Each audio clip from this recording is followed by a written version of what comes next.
ಆತ್ಮೀಯ ವಿದ್ಯಾರ್ಥಿಗಳೇ, ಕಳೆದ ಕ್ಲಾಸಲ್ಲಿ ನಾವುಗಳು ಅಟಮ್ಸ್ ಬಗ್ಗೆ ಅಧ್ಯಯನ ಮಾಡಿದ್ವಿ. ಅಟಮ್ಸ್ ಅಲ್ಲಿ ಪ್ರೋಟಾನ್, ಎಲೆಕ್ಟ್ರಾನ್ ಹಾಗೂ ನ್ಯೂಟ್ರಾನ್ಸ್ಗಳ ಬಗ್ಗೆ, ಅದನ್ನ ಕಂಡು ಹಿಡಿದಂತಹ ವಿಜ್ಞಾನಿಗಳ ಬಗ್ಗೆ ಮತ್ತು ಅವರ ಪ್ರಯೋಗಗಳ ಬಗ್ಗೆ ನಾವು ಅಧ್ಯಯನ ಮಾಡಿದ್ವಿ. ಅದೇ ರೀತಿ ಏನಪ್ಪಾ ಅಂದ್ರೆ ಇನ್ನೊಂದ್ಸಾರಿ ನಾವು ಅದನ್ನ ಮೆಲುಕು ಹಾಕೋಣ. ಮೊದಲನೇದಾಗಿ ಪ್ರೋಟಾನ್ಸ್ ಅನ್ನ ಯಾರು ಕಂಡು ಹಿಡಿದಿದ್ರು ಅಂತ ಕೇಳಿದ್ರೆ ರುದರ್ ಫೋರ್ಡ್ ಅಂತ ವಿಜ್ಞಾನಿಗಳು ಬರ್ತಾರೆ. ಯಾರು? ರುದರ್ ಫೋರ್ಡ್.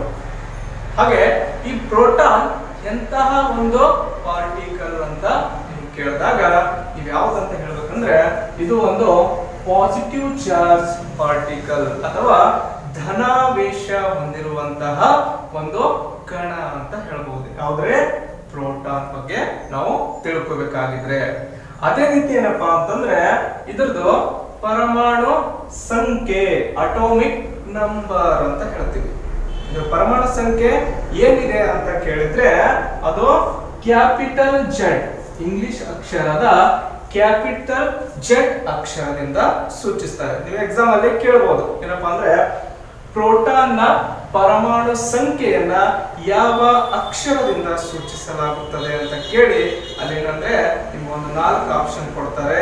ಅದರಲ್ಲಿ ಯಾವ್ದು ಹಾಕ್ಬೇಕು ಅಂದ್ರೆ ನೀವು ಕ್ಯಾಪಿಟಲ್ ಜೆಡ್ ಅನ್ನ ಹಾಕ್ಬೇಕಾಗುತ್ತೆ. ಅದೇ ರೀತಿ ಏನಪ್ಪಾ ಅಂದ್ರೆ ಮುಂದಿದ್ದು ಎಲೆಕ್ಟ್ರಾನ್ಸ್ ಬಗ್ಗೆ ನಾವು ನೋಡಿದ್ವಿ. ಎಲೆಕ್ಟ್ರಾನ್ಸ್ ಅಂದ್ರೆ ಇದು ನೆಗೆಟಿವ್ ಚಾರ್ಜ್ ಪಾರ್ಟಿಕಲ್ ಅಂತ ಹೇಳ್ತೀವಿ.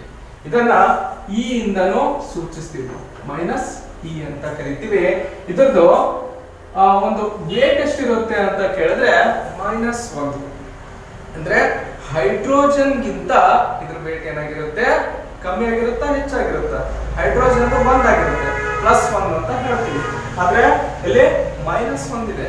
ಮೈನಸ್ ಅಂದ್ರೆ ಕಮ್ಮಿ ಆಗಿರುತ್ತೆ. ಅಂದ್ರೆ ಹೈಡ್ರೋಜನ್ ಗಿಂತ ಕಮ್ಮಿ ಆಗಿರುವಂತಹ ಒಂದು ಪರಮಾಣು ಯಾವುದು ಅಂತ ಕೇಳಿದ್ರೆ ಅದು ಎಲೆಕ್ಟ್ರಾನ್ ಅಂತ ಹೇಳಬಹುದು.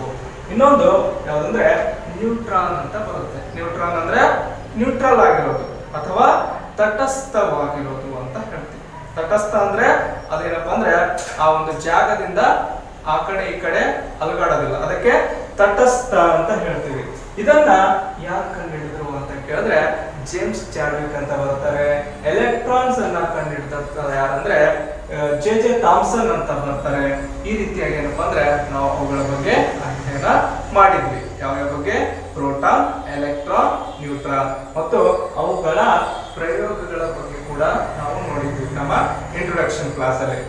ಇವತ್ತಿನ ಒಂದು ತರಗತಿಯಲ್ಲಿ ನಾವೇನಪ್ಪಾ ಅಂದ್ರೆ ಏನೇನ್ ಕಲಿತೀವಿ ಅಂತ ಕೇಳಿದ್ರೆ ಪರಮಾಣು ಸಂಖ್ಯೆ ಬಗ್ಗೆ ಕಲಿತೀವಿ, ಆಮೇಲೆ ಪರಮಾಣು ತೂಕ ಬಗ್ಗೆ ಕಲಿತೀವಿ, ಆಮೇಲೆ ಪರಮಾಣು ರಾಶಿ, ಆಮೇಲೆ ಪ್ರಸಿದ್ಧ ಅಥವಾ ಪ್ರಮುಖ ಸಿದ್ಧಾಂತಗಳು, ಪರಮಾಣು ಸಿದ್ಧಾಂತಗಳು ಅಂತ ಹೇಳ್ತೀವಿ. ಅದ್ರ ಬಗ್ಗೆ ನಾವು ಕಲಿತೀವಿ. ಅದರಲ್ಲಿ ಯಾವ ಸಿದ್ಧಾಂತಗಳು ಬರ್ತವೆ ಅದ್ರ ಬಗ್ಗೆನೂ ಕೂಡ ನಾವು ಇವತ್ತಿನ ಕ್ಲಾಸ್ ಅಲ್ಲಿ ನೋಡೋಣ. ಹಾಗಾದ್ರೆ ಇಲ್ಲಿ number of protons in the atom, number of electrons in the atom ಅಂದ್ರೆ ಪ್ರೋಟಾನ್ಗಳ ಸಂಖ್ಯೆ ಮತ್ತು ಎಲೆಕ್ಟ್ರಾನ್ಗಳ ಸಂಖ್ಯೆ ಏನಾಗಿರುತ್ತೆ? ಇಲ್ಲಿ ಸಮನಾಗಿರುತ್ತೆ. ಕೇಳಬಹುದು ಪ್ರೋಟಾನ್ ಮತ್ತು ಎಲೆಕ್ಟ್ರಾನ್ಗಳ ಸಂಖ್ಯೆ ಯಾವ ರೀತಿಯಾಗಿರುತ್ತೆ ಅಂತ ಕೇಳಿದಾಗ ಅವುಗಳ ಸಂಖ್ಯೆ ಸಮನಾಗಿರುತ್ತೆ. ಅದಕ್ಕೆ number of proton in the atom, atom ಅಂದ್ರೆ ಪರಮಾಣು ಅಂತ ಹೇಳ್ತೀವಿ. ಪರಮಾಣುವಿನಲ್ಲಿ ಪ್ರೋಟಾನ್ಗಳ ಸಂಖ್ಯೆ ಮತ್ತು ಎಲೆಕ್ಟ್ರಾನ್ಗಳ ಸಂಖ್ಯೆ ಯಾವ ರೀತಿಯಾಗಿರುತ್ತೆ ಅಂತ ಕೇಳಿದಾಗ ಸಮನಾಗಿರುತ್ತೆ ಅಂತ ಹೇಳಿ ನಾವು ಅಲ್ಲೇ ಟಿಕ್ ಮಾಡಬೇಕು. ಅದೇ ರೀತಿ ಏನಪ್ಪಾ ಅಂದ್ರೆ ಪರಮಾಣು ಸಂಖ್ಯೆ, ಇದು ಪರಮಾಣು ಸಂಖ್ಯೆ ಅಂದ್ರೆ ಏನಪ್ಪಾ ಅಂತ ಕೇಳಿದ್ರೆ ಒಂದು ಪರಮಾಣುವಿನಲ್ಲಿರುವ ಪ್ರೋಟಾನ್ಗಳ ಸಂಖ್ಯೆಯನ್ನ ನಾವು ಪರಮಾಣು ಸಂಖ್ಯೆ ಅಂತ ಕರಿತೀವಿ. ಒಂದು ಪರಮಾಣು ಇರುತ್ತೆ, ಯಾವ್ದಾದ್ರು ಒಂದು ಪರಮಾಣು, ಆ ಪರಮಾಣುವಿನಲ್ಲಿರುವ ಪ್ರೋಟಾನ್ಗಳ ಸಂಖ್ಯೆ, ಈ ಪ್ರೋಟಾನ್ಗಳು ಎಷ್ಟಿರ್ತಾವಲ್ಲ ಈ ಪ್ರೋಟಾನ್ಗಳ ಸಂಖ್ಯೆಯನ್ನ ನಾವೇನಂತ ಕರಿತೀವಿ ಅಂತ ಕರೆದ್ರೆ ಆ ಪರಮಾಣು ಸಂಖ್ಯೆ ಅಂತ ಕರಿತೀವಿ. ಈ ಪರಮಾಣು ಸಂಖ್ಯೆಯನ್ನ ನಾವು ಯಾವುದರಿಂದ ಸೂಚಿಸ್ತೀವಿ ಅಂತ ಕೇಳಿದ್ರೆ ಎ ಎಂಬ ಕ್ಯಾಪಿಟಲ್ ಅಕ್ಷರದಿಂದ ಸೂಚಿಸ್ತೀವಿ. ಪರಮಾಣು ಸಂಖ್ಯೆಯನ್ನ. ಗೊತ್ತಾಯ್ತಲ್ಲ? ಒಂದು ಪರಮಾಣುವಿನಲ್ಲಿರುವ ಪ್ರೋಟಾನ್ಗಳ ಒಟ್ಟು ಸಂಖ್ಯೆ ಅಥವಾ ಪ್ರೋಟಾನ್ಗಳ ಸಂಖ್ಯೆ ಅಂತ ಹೇಳ್ತೀವಿ. ಉದಾಹರಣೆಗೆ ಯಾವ್ದು ತಗೊಳ್ಳೋಣ ಅಂದ್ರೆ ಆಕ್ಸಿಜನ್ ಅಥವಾ ಕಾರ್ಬನ್ ಯಾವ್ದಾದ್ರು ತೆಗೆದುಕೊಳ್ಬಹುದು.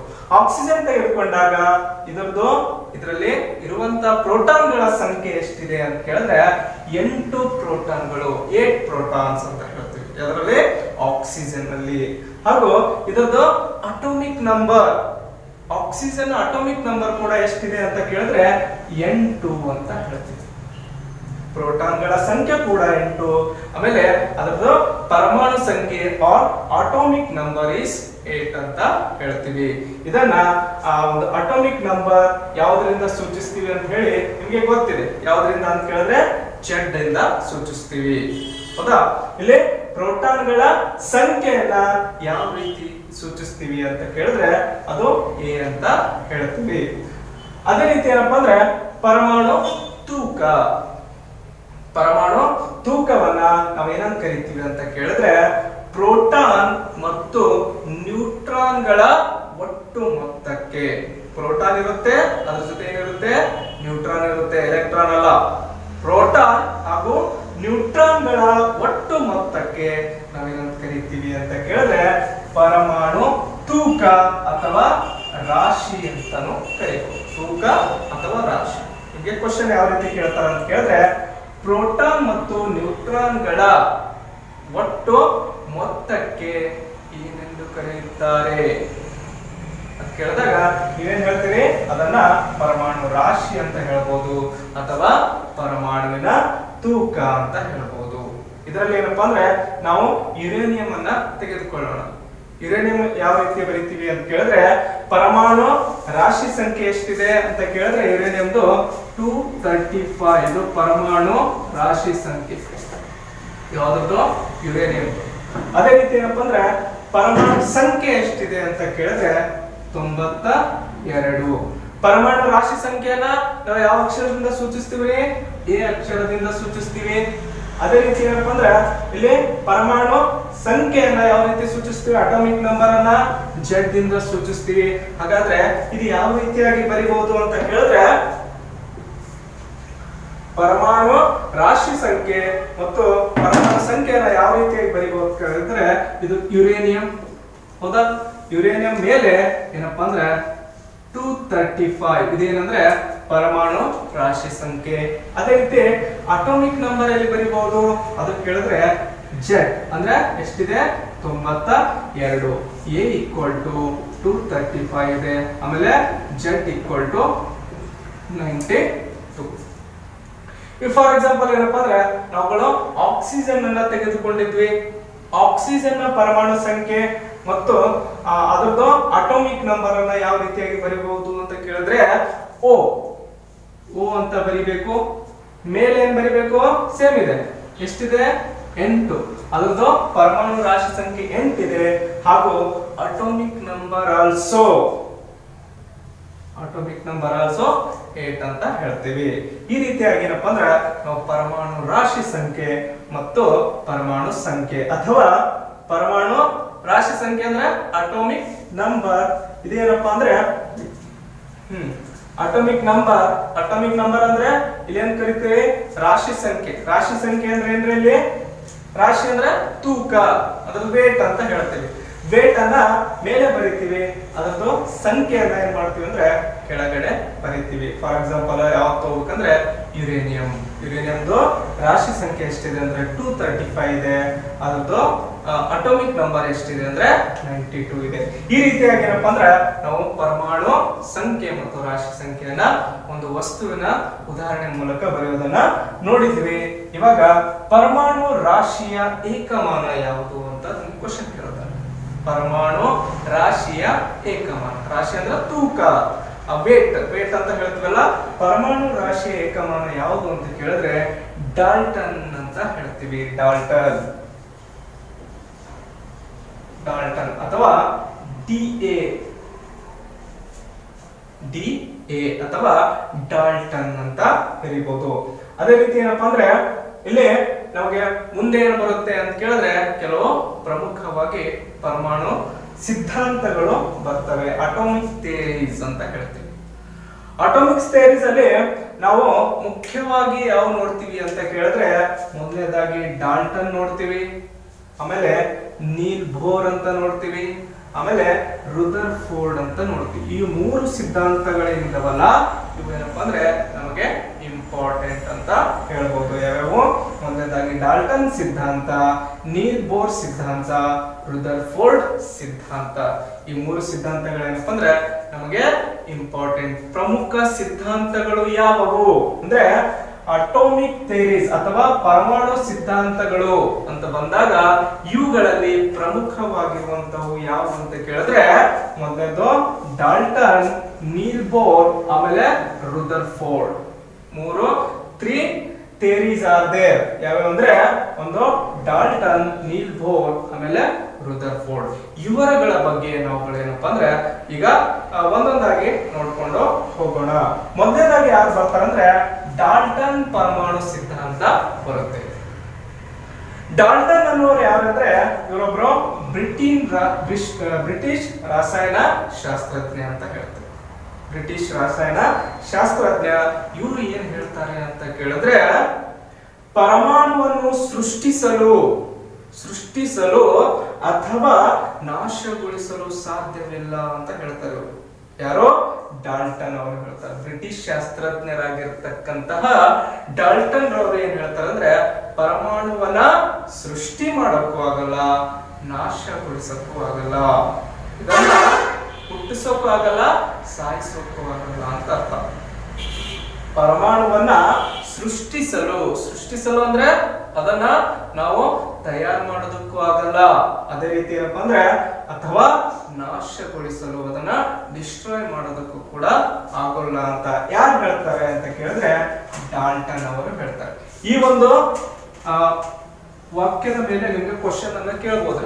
ಯಾವ ರೀತಿ ಕೇಳ್ತಾರೆ ಅಂತ ಕೇಳಿದ್ರೆ, ಪರಮಾಣುವನ್ನ ಸೃಷ್ಟಿಸಲು ಅಥವಾ ನಾಶಗೊಳಿಸಲು ಸಾಧ್ಯವಿಲ್ಲ ಅಂತ ಹೇಳಿದವರು ಯಾರು ಅಂತ ಕೇಳಬಹುದು, ಅಥವಾ ಡಾಲ್ಟನ್ ಅವರು ಹೇಳಿರುವಂತಹ ಒಂದು ವಾಕ್ಯ ಯಾವುದು ಅಂತ ಕೇಳಬಹುದು. ಅವಾಗ ನಿಮ್ಗೆ ಯಾವ ರೀತಿ ಕ್ವಶನ್ ಕೇಳಿದ್ರು ಕೂಡ ನೀವು ಆನ್ಸರ್ ಅನ್ನ ಬರೆಯೋಕ ರೆಡಿ ಇರಬೇಕು. ಪರಮಾಣುವನ್ನು ಸೃಷ್ಟಿಸಲು ಅಥವಾ ನಾಶಗೊಳಿಸಲು ಸಾಧ್ಯವಿಲ್ಲ. ಅದೇ ರೀತಿ ಏನಪ್ಪಾ ಅಂದ್ರೆ ಈ ಪರಮಾಣುಗಳು ಯಾವ ರೀತಿಯಾಗಿರ್ತಾವ ಅಂತ ಕೇಳಿದ್ರೆ, ಒಂದೇ ಆಕಾರ, ದ್ರವ್ಯ ರಾಶಿ ಮತ್ತು ಒಂದೇ ಗುಣಲಕ್ಷಣಗಳನ್ನ ಹೊಂದಿರುತ್ತವೆ. ನೋಡ್ರಿ, ಪರಮಾಣು ಅಂದ್ರೆ ಅತಿ ಚಿಕ್ಕ ಕಣ ಅಂತ ಹೇಳ್ತೀವಿ. ನಾವು ಮೊದಲನೇ ಕ್ಲಾಸ್ ಅಲ್ಲಿ ಅದನ್ನ ಕಲ್ತ್ವಿ. ಏನಪ್ಪಾ ಅಂದ್ರೆ ಪರಮಾಣುವನ್ನ ನಾವು ಸೃಷ್ಟಿ ಮಾಡೋದಕ್ಕೂ ಆಗಲ್ಲ, ನಾಶ ಮಾಡೋದಕ್ಕೂ ಆಗಲ್ಲ ಅಂತ ಹೇಳಿದವರು ಯಾರಂದ್ರೆ ಡಾಲ್ಟನ್. ಮೊದಲನೇ ಕ್ಲಾಸ್ ನಲ್ಲಿ ನಾವು ಏನ್ ಕಲ್ತಿದ್ವಿ ಅಂತ ಕೇಳಿದ್ರೆ, ಅತ್ಯಂತ ಚಿಕ್ಕ ಮೂಲ ಘಟಕ, it is a very very small particle ಅಂತ ಹೇಳ್ತೀವಿ. ಅಂದ್ರೆ ಅತ್ಯಂತ ಚಿಕ್ಕ ಮೂಲ ಘಟಕ ಯಾವುದು ಅಂತ ಕೇಳಿದ್ರೆ ಅದು ಪರಮಾಣು. ಅದ್ರ ಬಗ್ಗೆ ಏನಪ್ಪಾ ಅಂದ್ರೆ ಕೆಲವು ಸಿದ್ಧಾಂತಗಳು ಮಾಡ್ತಾರೆ. ಆ ಸಿದ್ಧಾಂತಗಳ ಪ್ರಕಾರ ಏನಪ್ಪಾ ಅಂದ್ರೆ ಇವರುಗಳು ವಿವರಣೆಯನ್ನ ನೀಡಿಕೊಂಡು ಹೋಗ್ತಾರೆ. ಅದರಲ್ಲಿ ಮೊದಲನೇ ಸಿದ್ಧಾಂತ ಡಾಲ್ಟನ್ ಅವರ ಸಿದ್ಧಾಂತ ಬರುತ್ತೆ. ಇವರೊಬ್ಬರು ಬ್ರಿಟಿಷ್ ವಿಜ್ಞಾನಿಯಾಗಿದ್ರು. ಇವ್ರೇನಪ್ಪಾ ಅಂದ್ರೆ ಏನ್ ಹೇಳ್ತಾರೆ ಅಂತ ಕೇಳಿದ್ರೆ, ಆ ಪರಮಾಣುವನ್ನ ಸೃಷ್ಟಿ ಮಾಡೋದಕ್ಕೂ ಆಗಲ್ಲ, ಆಮೇಲೆ ನಾಶ ಮಾಡೋದಕ್ಕೂ ಆಗಲ್ಲ ಅಂತ ಹೇಳ್ತಾರೆ. ಅದೇ ರೀತಿ ಏನಪ್ಪಾ ಅಂದ್ರೆ ಈ ಪರಮಾಣುಗಳು ಯಾವ ರೀತಿಯಾಗಿ ಇರ್ತಾವ ಅಂತ ಕೇಳಿದ್ರೆ, ಒಂದೇ ಆಕಾರ ಇರುತ್ತೆ. ಆಕಾರ ನೋಡಿದ್ರೆ ಒಂದೇ ರೀತಿಯಾಗಿರುತ್ತೆ. ಆಮೇಲೆ ದ್ರವ್ಯ ರಾಶಿ ಅಂದ್ರೆ ಅದರ ತೂಕ, ಪರಮಾಣುವಿನ ತೂಕ ಕೂಡ ಒಂದೇ ಇರುತ್ತೆ, ಗುಣಲಕ್ಷಣ ಕೂಡ ಒಂದೇ ಇರುತ್ತೆ, ನೋಡೋದಕ್ಕೂ ಕೂಡ ಒಂದೇ ರೀತಿಯಾಗಿ ಕಾಣ್ತಾ ಇರ್ತವೆ. ಆದರೆ ಏನಪ್ಪಾ ಅಂತಂದ್ರೆ ಬೇರೆ ಬೇರೆ ಧಾತು ಪರಮಾಣುವಿಗಿಂತ ಭಿನ್ನವಾಗಿರುತ್ತವೆ. ಅಂದ್ರೆ ಧಾತು ಪರಮಾಣುವಿಗಿಂತ ಭಿನ್ನವಾಗಿರುತ್ತದೆ. ಒಂದು ಧಾತುವಿನ ಪರಮಾಣುವನ್ನು ಇನ್ನೊಂದು ಧಾತುವಿನ ಪರಮಾಣುವನ್ನಾಗಿ ಬದಲಿಸಲು ಸಾಧ್ಯವಿಲ್ಲ. ಒಂದು ಧಾತುವಿನ ಪರಮಾಣು, ಈಗ ಬೇರೆ ಧಾತುಗಳು, 2 ಧಾತುಗಳು ಇದಾವೆ ಅಂತ ತಿಳ್ಕೊರಿ ನನ್ನ ಹತ್ರ. ಈಗ ಒಂದು ಧಾತುವಿನ ಪರಮಾಣುವನ್ನ ಇನ್ನೊಂದು ಧಾತುವಿನ ಪರಮಾಣುವಾಗಿ ಬದಲಾಯಿಸಲು ಸಾಧ್ಯವಿಲ್ಲ. ಈ ಫಾರ್ ಎಕ್ಸಾಂಪಲ್ ಏನಪ್ಪಾ ಅಂದ್ರೆ ಒಂದು ಯಾವ್ದಾದ್ರು 2 ವಸ್ತುಗಳು ತಗೊಂಡಿವಿ. ಇದೊಂದು ವಸ್ತು ಬೇರೆ ಇದೆ, ಇದೊಂದು ವಸ್ತು ಬೇರೆ. ಇದೊಂದು ವಸ್ತು ಅಂದ್ರೆ ಒಂದು ಧಾತು ಅಂತ ತಿಳ್ಕೊಳ್ಳೋಣ, ಇನ್ನೊಂದು ವಸ್ತು ಅಂದ್ರೆ ಅದೊಂದು ಧಾತು. ಅಂದ್ರೆ 2 ಬೇರೆ ಬೇರೆ ಗುಣಗಳಿದ್ದಾವೆ. ಆ ಒಂದು 2 ವಸ್ತುಗಳಲ್ಲಿ ಏನಪ್ಪಾ ಅಂದ್ರೆ ಈ ವಸ್ತುವನ್ನ ಇನ್ನೊಂದು ವಸ್ತುವಾಗಿ ಬದಲಾಯಿಸಲು ಸಾಧ್ಯವಿಲ್ಲ ಅಂತ ಹೇಳಿ ಯಾರು ಹೇಳ್ತಾರೆ ಅಂತ ಕೇಳಿದ್ರೆ ಡಾಲ್ಟನ್ ಅವರ ಸಿದ್ಧಾಂತದಲ್ಲಿ ನಮಗೆ ಗೊತ್ತಾಗುತ್ತೆ. ಒಂದು ಧಾತುವಿನಿಂದ ಇನ್ನೊಂದು ಧಾತುವನ್ನ ನಾವು ಸೃಷ್ಟಿ ಮಾಡೋದಕ್ಕೆ ಆಗಲ್ಲ ಅಂತ ಹೇಳಿದ್ರು. ಅದೇ ರೀತಿ ಏನಪ್ಪಾ ಅಂದ್ರೆ ಪರಮಾಣುವನ್ನ ಸೃಷ್ಟಿಸಲು ಸಾಧ್ಯವಿಲ್ಲ ಮತ್ತೆ ನಾಶಗೊಳಿಸಲು ಸಾಧ್ಯವಿಲ್ಲ ಅಂತ ಹೇಳಿ ಡಾಲ್ಟನ್ ಅವರು ಹೇಳ್ತಾರೆ. ನಂತರ ಇಲ್ಲಿ 3 ಜನ ವಿಜ್ಞಾನಿಗಳು ಬರ್ತಾರೆ. ಯಾರಂದ್ರೆ ಒಬ್ರು ವಿಲಿಯಮ್ಸ್ ಕ್ರೂಕ್ಸ್ ಅಂತ ಬರ್ತಾರೆ 1878ರಲ್ಲಿ. ಆಮೇಲೆ ಜೆ ಥಾಮ್ಸನ್ ಅಂತ ಬರ್ತಾರೆ 1874ರಲ್ಲಿ. ಅದೇ ರೀತಿ ಇನ್ನೊಬ್ರು ಗೋಲ್ಡ್ಸ್ಟೀನ್ ಅಂತ ಬರ್ತಾರೆ 1886ರಲ್ಲಿ. ಇವ್ರು ಏನ್ ಮಾಡ್ತಾರೆ ಅಂತ ಕೇಳಿದ್ರೆ ಆ ಡಾಲ್ಟನ್ ಅವರ ಪರಮಾಣು ಸಿದ್ಧಾಂತದ ವಿರುದ್ಧವಾಗಿ ಕೆಲವು ಸಿದ್ಧಾಂತಗಳನ್ನ ರಚನೆ ಮಾಡ್ತಾರೆ. ಯಾಕೆ ಅಂತ ಕೇಳಿದ್ರೆ ಆ ಡಾಲ್ಟನ್ ಅವರು ರಚನೆ ಮಾಡಿರ್ತಕ್ಕಂಥ ಸಿದ್ಧಾಂತದಲ್ಲಿ ಅಷ್ಟು ನಿಖರತೆ ಇಲ್ಲ. It's not A perfect theory ಅಂತ ಹೇಳಿ ಪ್ರೂವ್ ಮಾಡ್ತಾರೆ ಇವರು. ಯಾರಂದ್ರೆ ಒಬ್ರು ವಿಲಿಯಮ್ಸ್ ಕ್ರೂಕ್ಸ್ ಅಂತ ಬರ್ತಾರೆ, ಇನ್ನೊಬ್ರು ಜೆ ಥಾಮ್ಸನ್, ಆಮೇಲೆ ಗೋಲ್ಡ್ಸ್ಟೀನ್ ಅಂತ 3 ಜನ ವಿಜ್ಞಾನಿಗಳು ಬರ್ತಾರೆ. ಅವರು ಆ ಒಂದು ಯಾರ ಒಂದು ಪರಮಾಣು ಸಿದ್ಧಾಂತ ನಿಖರವಾಗಿಲ್ಲ ಅಂತ ಹೇಳ್ತಾರೆ ಅಂತ ಕೇಳಿದ್ರೆ ಡಾಲ್ಟನ್ ಅವರ ಪರಮಾಣು ಸಿದ್ಧಾಂತ ನಿಖರವಾಗಿಲ್ಲ. ನಾವು ಪ್ರಮುಖ ಸಿದ್ಧಾಂತಗಳಲ್ಲಿ ಮೊದಲನೇದಾಗಿ ನೋಡಿದ್ವಿ ಯಾವ್ದಂದ್ರೆ ಡಾಲ್ಟನ್ ಅವರ ಸಿದ್ಧಾಂತದ ಬಗ್ಗೆ ನೋಡಿದ್ವಿ. ಅವರ ಸಿದ್ಧಾಂತ ಇಲ್ಲಿ ಒಂದು ನಿಖರವಾಗಿಲ್ಲ, ನಿಖರತೆಯನ್ನು ಹೊಂದಿಲ್ಲ, ಪರ್ಫೆಕ್ಟ್ನೆಸ್ ಅನ್ನ ಹೊಂದಿಲ್ಲ ಅಂತ ಹೇಳಿ ಯಾರು ಹೇಳ್ತಾರೆ ಅಂದ್ರೆ ಈ 3 ಜನ ವಿಜ್ಞಾನಿಗಳು ಹೇಳ್ತಾರೆ. ಆದರೆ ಈಗ ಈ ಡಾಲ್ಟನ್ ಸಿದ್ಧಾಂತವನ್ನ ಏನೆಂತ ಕರೀತಾರೆ ಅಂತ ಕೇಳಿದ್ರೆ ಆಧುನಿಕ ಪರಮಾಣು ಸಿದ್ಧಾಂತ ಅಂತ ಕರೀತಾರೆ. ಅಂದ್ರೆ ಮಾಡರ್ನ್ ಅಟೋಮಿಕ್ ಥಿಯರಿ ಅಂತಾನು ಹೇಳ್ತಾರೆ. ಯಾವುದಕ್ಕೆ? ಡಾಲ್ಟನ್ ಸಿದ್ಧಾಂತವನ್ನ. ಅವರು ಏನ್ ಮಾಡ್ತಾರೆ ಅಂತ ಕೇಳಿದ್ರೆ ಈ ಒಬ್ರು ಡಾಲ್ಟನ್ ಅಂತ ವಿಜ್ಞಾನಿ ಏನಿದ್ದಾರಲ್ಲ ಅವರುಗಳ ಒಂದು ಸಿದ್ಧಾಂತಕ್ಕೆ ವಿರುದ್ಧವಾದ ಸಿದ್ಧಾಂತಗಳನ್ನ ರಚನೆ ಮಾಡ್ತಾರೆ. ನಂತರ ಏನಪ್ಪಾ ಅಂದ್ರೆ ಇನ್ನೊಬ್ಬರು ವಿಜ್ಞಾನಿಗಳು ಬರ್ತಾರೆ. ಯಾರಂತ ಕೇಳಿದ್ರೆ ನೀಲ್ಸ್ ಬೋರ್ ಅಂತ ಹೇಳಿ ವಿಜ್ಞಾನಿಗಳು ಬರ್ತಾರೆ. ಇವರು ಯಾವ ದೇಶದವರು ಅಂತ ಕೇಳಿದ್ರೆ ಡೆನಿಶ್ ಅಂತ ದೇಶ ಬರುತ್ತೆ. ಆ ದೇಶದ ಒಬ್ರು ಫಿಸಿಕ್ಸ್ ವಿಜ್ಞಾನಿ ಅಥವಾ ಭೌತ ವಿಜ್ಞಾನಿ ಅಂತ ಹೇಳ್ಬಹುದು ಇವರನ್ನ. ಇವರು ಏನ್ ಮಾಡ್ತಾರೆ ಅಂತ ಕೇಳಿದ್ರೆ ಕೆಲವು ಸಿದ್ಧಾಂತಗಳನ್ನ ಇವರು ಏನ್ ಮಾಡ್ತಾರೆ ರಚನೆ ಮಾಡ್ತಾರೆ. ಅಂದ್ರೆ ಒಂದು ಶೆಲ್ ಅನ್ನ ರಚನೆ ಮಾಡ್ತಾರೆ, ಒಂದು ಬ್ಲಾಕ್ ಅನ್ನ ರಚನೆ ಮಾಡ್ತಾರೆ. ಆ ಬ್ಲಾಕ್ ಅಲ್ಲಿ ಏನಪ್ಪಾ ಅಂತ ಕೇಳಿದ್ರೆ ಇವರು ಯಾರ ಮಾದರಿಯನ್ನ ಇಟ್ಕೊಂಡು ರಚನೆ ಮಾಡ್ತಾರೆ ಅಂತ ಕೇಳಿದ್ರೆ ರುದರ್ಫೋರ್ಡ್ ಅವರ ಸಿದ್ಧಾಂತವನ್ನ ನವೀಕರಣ ಮಾಡ್ತಾರೆ. ನವೀಕರಣ ಅಂದ್ರೆ ಅದನ್ನೇ ಮತ್ತೆ ರಿಪೀಟ್ ಆಗಿ ಇಲ್ಲಿ ಉಪಯೋಗಿಸಿಕೊಳ್ತಾರೆ. ಯಾರಂದ್ರೆ ಬೋರ್ ಅವರು. ಬೋರ್ ಅವರ ಪರಮಾಣು ಮಾದರಿ ಸಿದ್ಧಾಂತವನ್ನ ಯಾವುದರ ಕುರಿತು ಹೇಳುತ್ತೆ ಅಂತ ಕೇಳಿದ್ರೆ ಎಲೆಕ್ಟ್ರಾನ್ಗಳ ಚಲನೆ ಕುರಿತು ಇಲ್ಲಿ ಹೇಳ್ತದೆ. ಅಂದ್ರೆ ಇಲ್ಲಿ ನಾವು 4 ಬ್ಲಾಕ್ಗಳನ್ನ ನೋಡ್ತೀವಿ. 4 ಬ್ಲಾಕ್ಗಳು.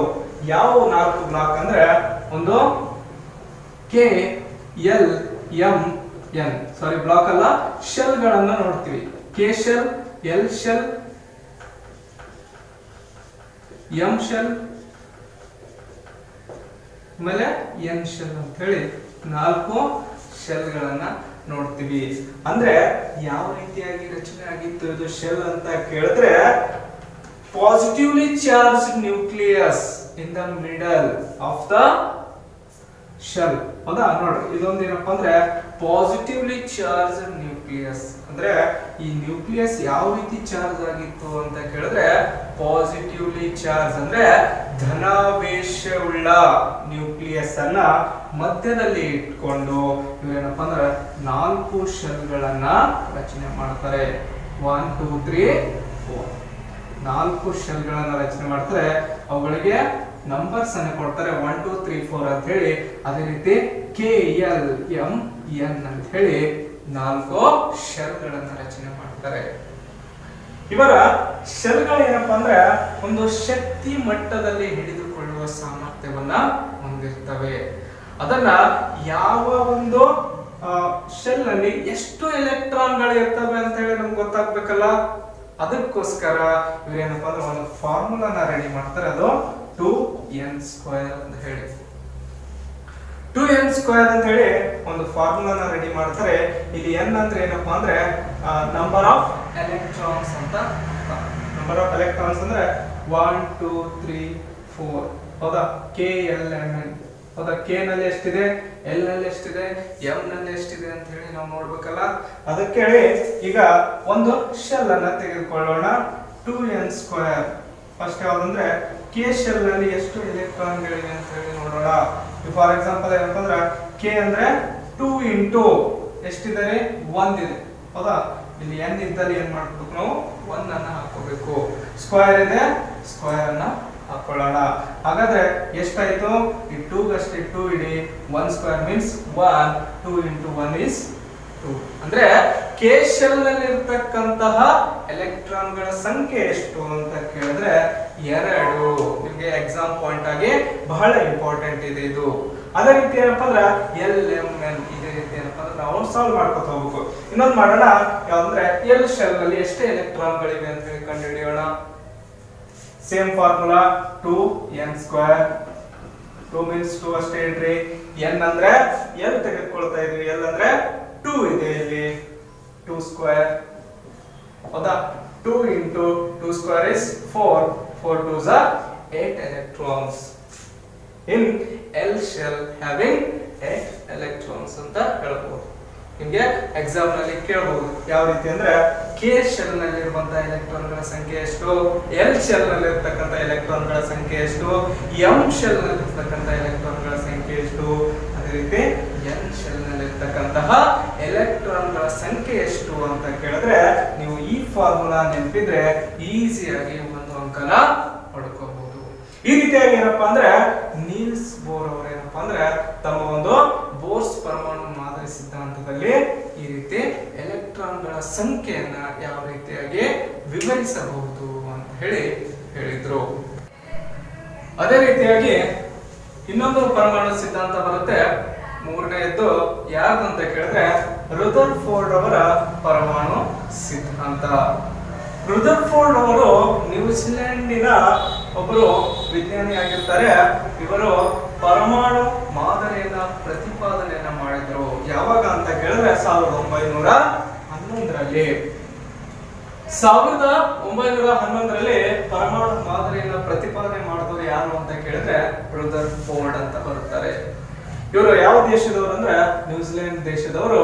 ಇವರು ಏನ್ ಹೇಳ್ತಾರೆ ಅಂತ ಕೇಳಿದ್ರೆ ಪರಮಾಣುವಿನ ಧನಾವೇಶ ಕಣಗಳು ಪರಮಾಣುವಿನ ಕೇಂದ್ರ ಭಾಗದಲ್ಲಿರುತ್ತವೆ. ಅದನ್ನ ನಾವೇನಂತ ಕರಿತೀವಿ ಅಂತ ಕೇಳಿದ್ರೆ ಬೀಜ ಕೇಂದ್ರ ಅಥವಾ ನ್ಯೂಕ್ಲಿಯಸ್ ಅಂತ ಕರಿತೀವಿ. ಪರಮಾಣುವಿನ ಧನಾವೇಶ ಕಣಗಳು, ಧನಾವೇಶ ಅಂದ್ರೆ positive charged particles, it's having a central point of ಏನಪ್ಪಾ ಅಂದ್ರೆ atom ಅಂತ ಹೇಳ್ತೀವಿ. Central part of the atom is called nucleus ಅಂತ ಹೇಳ್ತೀವಿ. ಅಂದ್ರೆ ಧನಾವೇಶ ಕಣಗಳು ಪರಮಾಣುವಿನ ಕೇಂದ್ರ ಭಾಗದಲ್ಲಿ ಬಂಧಿಸಲ್ಪಡುತ್ತವೆ ಅಥವಾ ಬಂಧಿಸಲ್ಪಟ್ಟಿರುತ್ತವೆ. ಅಂದ್ರೆ ಬಾಂಡಿಂಗ್ ಆಗಿರುತ್ತೆ ಎಲ್ಲಿ, ಪರಮಾಣುವಿನ ಕೇಂದ್ರ ಭಾಗದಲ್ಲಿ. ಇದನ್ನ ನಾವೇನಂತ ಕರಿತೀವಿ ಅಂದ್ರೆ ನ್ಯೂಕ್ಲಿಯಸ್ ಅಂತ ಕರಿತೀವಿ. ಅದೇ ರೀತಿ ಏನಪ್ಪಾ ಅಂದ್ರ ಇದೊಂದು ಬೀಜ ಕೇಂದ್ರ ಅಥವಾ ನ್ಯೂಕ್ಲಿಯಸ್ ಅಂತ ಕರಿತೀವಿ. ಇದು ಎಷ್ಟಿರುತ್ತೆ ಅಂತ ಕೇಳಿದ್ರೆ ಪರಮಾಣುವಿನ ಗಾತ್ರಕ್ಕಿಂತ ಚಿಕ್ಕದಾಗಿರುತ್ತೆ. It is the very small. ಎಷ್ಟಿರುತ್ತೆ ಅಂತಂದ್ರೆ ಅಟೋಮ್ಗಿಂತಲೂ ಈ ಒಂದು ನ್ಯೂಕ್ಲಿಯಸ್ ಏನಾಗಿರುತ್ತೆ, ಚಿಕ್ಕದಾಗಿರುತ್ತೆ ಅಂತ ಹೇಳ್ಬೋದು. ಪರಮಾಣುವಿನ ಹೆಚ್ಚಿನ ದ್ರವ್ಯರಾಶಿಯು ಬೀಜ ಕೇಂದ್ರದಲ್ಲಿ ಕೇಂದ್ರೀಕೃತವಾಗಿದೆ. ಪರಮಾಣುವಿನ ಹೆಚ್ಚಿನ ದ್ರವ್ಯರಾಶಿ ಎಲ್ಲಿ ಕೇಂದ್ರೀಕೃತ ಆಗಿದೆ ಅಂತ ಕೇಳಿದ್ರೆ ಅದು ಬೀಜ ಕೇಂದ್ರ ಅಂತ ಹೇಳ್ತೀವಿ. ಪರಮಾಣುವಿನ ಹೆಚ್ಚಿನ ದ್ರವ್ಯರಾಶಿ ಅಂದ್ರೆ ಅದರ ತೂಕ ಎಷ್ಟು ಕೇಂದ್ರೀಕೃತ ಆಗಿದೆ ಅಂತ ಕೇಳಿದ್ರೆ ಅದು ಬೀಜ ಕೇಂದ್ರದಲ್ಲಿ ಅಂತ ಹೇಳ್ತೀವಿ ಅಥವಾ ನ್ಯೂಕ್ಲಿಯಸ್ ನಲ್ಲಿ ಅಂತ ಹೇಳ್ತೀವಿ. ಇಲ್ಲಿ ಏನಪ್ಪಾ ಅಂದ್ರ ನಾವು ಆಲ್ರೆಡಿ ಇದ್ರ ಬಗ್ಗೆ ಅಧ್ಯಯನ ಮಾಡಿದ್ವಿ. ಏನಪ್ಪಾ ಅಂದ್ರೆ ನ್ಯೂಟ್ರಾನ್, ಪ್ರೋಟಾನ್, ಎಲೆಕ್ಟ್ರಾನ್ ಯಾವ ರೀತಿಯಾಗಿರ್ತಾವ ಅಂದ್ರೆ ಈ ಮಧ್ಯದಲ್ಲಿ ಏನೇನಿರ್ತಾವ ಅಂದ್ರೆ ನ್ಯೂಟ್ರಾನ್ ಮತ್ತು ಪ್ರೋಟಾನ್ಗಳು ಇರ್ತವೆ. ಇಲ್ಲಿ ಬೀಜ ಕೇಂದ್ರ ಅಥವಾ ನ್ಯೂಕ್ಲಿಯಸ್ ನಲ್ಲಿ ಇಲ್ಲಿ ಏನಿರ್ತವೆ, ನ್ಯೂಟ್ರಾನ್ ಮತ್ತು ಪ್ರೋಟಾನ್ ಇರುತ್ತೆ. ಇದ್ರ ಸುತ್ತ ಯಾವ ಸುತ್ತ, ಸೂರ್ಯನ ಸುತ್ತ, ಗ್ರಹಗಳು ಸುತ್ತ ಇರ್ತಾವಲ್ಲ ಆ ರೀತಿ ಏನಪ್ಪಾ ಅಂದ್ರೆ ಇಲ್ಲಿ ಏನು ಸುತ್ತ ಇರ್ತವೆ ಅಂತ ಕೇಳಿದ್ರೆ ಆರ್ಬಿಟಲ್ ಅಂತ ಹೇಳ್ತೀವಿ. ಅಂದ್ರೆ ಇಲ್ಲಿ ಒಂದು ಕಕ್ಷೆಯಲ್ಲಿ ಸುತ್ತಾ ಇರ್ತಾವ ಏನಂದ್ರೆ ಅವುಗಳನ್ನ ಎಲೆಕ್ಟ್ರಾನ್ಸ್ ಅಂತ ಹೇಳ್ತೀವಿ. ಎಲೆಕ್ಟ್ರಾನ್ಸ್ಗಳು ಈ ಒಂದು ಪ್ರೋಟಾನ್ ಮತ್ತು ನ್ಯೂಟ್ರಾನ್ಗಳ ಸುತ್ತ ಇರ್ತವೆ. ಈ ರೀತಿಯಾಗಿ ಏನಪ್ಪಾ ಅಂದ್ರೆ ರುದರ್ಫೋರ್ಡ್ ಅವರು ಒಂದು ಪ್ರತಿಪಾದನೆಯನ್ನ ಮಾಡ್ತಾರೆ. ಈ ಒಂದು ಆಧುನಿಕ ಪರಮಾಣು ಸಿದ್ಧಾಂತವನ್ನ ನಾವು ಏನಂತ ಕರಿತೀವಿ ಅಂತ ಕೇಳಿದ್ರೆ ಪರಮಾಣು ಅವಿಭಾಜ್ಯ ಕಣ ಅಂತ ಕರಿತೀವಿ. ಪರಮಾಣುವಿನ ಅವಿಭಾಜ್ಯ ಕಣ, ಅವಿಭಾಜ್ಯ ಅಂದ್ರೆ ಒಂದು ಭಾಗದ ಒಂದು ಕಣ ಅಂತ ಕರಿತೀವಿ. ಉದಾಹರಣೆಗೆ ಯಾವುದು ಅಂದ್ರೆ ಒಂದು ಅವಿಭಾಜ್ಯ ಕಣದ್ದು ಅಂತ ಕೇಳಿದ್ರೆ ಐಸೋಟೋಪ್ಸ್ ಅಂತ ಹೇಳ್ತೀವಿ. ಐಸೋಟೋಪ್ಸ್ ಗೆ ಉದಾಹರಣೆ ಏನಪ್ಪಾ ಅಂದ್ರೆ ಈ ಕ್ಲೋರಿನ್ ಅನ್ನ ತೆಗೆದುಕೊಳ್ತೀವಿ. 17 ಕ್ಲೋರಿನ್ 35, ಅದೇ ರೀತಿ ಏನಪ್ಪಾ ಅಂದ್ರೆ ಕ್ಲೋರಿನ್ 1737. ಇದೇನಪ್ಪಾ ಅಂದ್ರೆ ಐಸೋಟೋಪ್ಸ್ ಗೆ ಉದಾಹರಣೆಗಳು. ಇನ್ನೊಂದು ಯಾವ ಅಂದ್ರೆ ಐಸೋಬಾರ್ ಅಂತ ಬರುತ್ತೆ. ಇಲ್ಲಿ ಐಸೋಬಾರ್ ಅಂದ್ರೆ ಏನಂತ ಕೇಳಿದ್ರೆ ಬೇರೆ ಬೇರೆ ಮೂಲ ವಸ್ತುಗಳ ಬಗ್ಗೆ ಪರಮಾಣುಗಳೆಲ್ಲವೂ ಕೆಲವು ಸಂಬಂಧದಲ್ಲಿ ಒಂದೇ ರೀತಿಯಾಗಿರಬಹುದು. ಬೇರೆ ಬೇರೆ ಮೂಲ ವಸ್ತುಗಳ ಒಂದು ಸಂಬಂಧದಲ್ಲಿ ಪರಮಾಣುಗಳು ಒಂದೇ ಆಗಿರಬಹುದು. ಅವುಗಳಿಗೆ ಏನಂತ ಕರಿತೀವಿ ಅಂತ ಕೇಳಿದ್ರೆ ಐಸೋಬಾರ್ಸ್ ಅಂತ ಕರಿತೀವಿ. ಇಲ್ಲ ಏನಪ್ಪಾ ಅಂದ್ರೆ ಐಸೋಬಾರ್ ಬಗ್ಗೆ ಇಲ್ಲಿ ಆರ್ಗಾನ್ ಅನ್ನ ತೆಗೆದುಕೊಂಡಿವಿ, ಆಮೇಲೆ ಕ್ಯಾಲ್ಸಿಯಂ ಅನ್ನ ತೆಗೆದುಕೊಂಡಿವಿ. ಆರ್ಗಾನ್ದು 1840 ಆಗುತ್ತೆ, ಕ್ಯಾಲ್ಸಿಯಂ 2040 ಅಂತ ಹೇಳ್ತೀವಿ. ಈ ರೀತಿಯಾಗಿ ಏನಪ್ಪಾ ಅಂದ್ರೆ ನಾವುಗಳು ಪರಮಾಣು ಸಿದ್ಧಾಂತಗಳ ಬಗ್ಗೆ ಅಧ್ಯಯನ ಮಾಡ್ತೀವಿ. ಮುಂದಿನ ತರಗತಿಯಲ್ಲಿ ನಾವೇನಪ್ಪ ಅಂದ್ರೆ ಇದಕ್ಕಿಂತ ಪರಮಾಣುವಿನ ಕಕ್ಷೆ ಬಗ್ಗೆ ಅಧ್ಯಯನ ಮಾಡೋಣ. ಇಲ್ಲಿವರೆಗೆ ಏನೇನು ಡೌಟ್ಸ್ ಇದ್ರೆ ನೀವೇನಪ್ಪ ಅಂದ್ರೆ ಕಮೆಂಟ್ಸ್ ಬಾಕ್ಸ್ ಅಲ್ಲಿ ಡೌಟ್ಸ್ ಗಳನ್ನ ತಿಳಿಸಬೇಕು. ಅದೇ ರೀತಿಯಾಗಿ ಏನಪ್ಪಾ ಅಂದ್ರೆ ನಿಮ್ಮ ಅಭಿಪ್ರಾಯಗಳನ್ನ ತಿಳಿಸುವುದರ ಮೂಲಕ ಮಲ್ಲಿಕಾರ್ಜುನ್ ಇಂಗ್ಲಿಷ್ ಚಾನಲ್ ಅಂತ ಹೇಳಿ ಯೂಟ್ಯೂಬ್ ಚಾನಲ್ ಇದೆ, ಆ ಒಂದು ಕ್ಲಾಸ್ಗೆ ನೀವುಗಳು ಸಬ್ಸ್ಕ್ರೈಬ್ ಆಗ್ರಿ. ಅದೇ ರೀತಿ ಏನಪ್ಪಾ ಇನ್ನೂ ಹೆಚ್ಚಿನದಾಗಿ ಶೇರ್ ಮಾಡಿ, ಆಮೇಲೆ ಲೈಕ್ಸ್ ಕಾಮೆಂಟ್ ಅನ್ನ ಮಾಡಿ ಅಂತ ಹೇಳ್ತಾ ಇಲ್ಲಿಯವರೆಗೆ ಕೇಳಿದ್ದಕ್ಕಾಗಿ ಧನ್ಯವಾದಗಳು.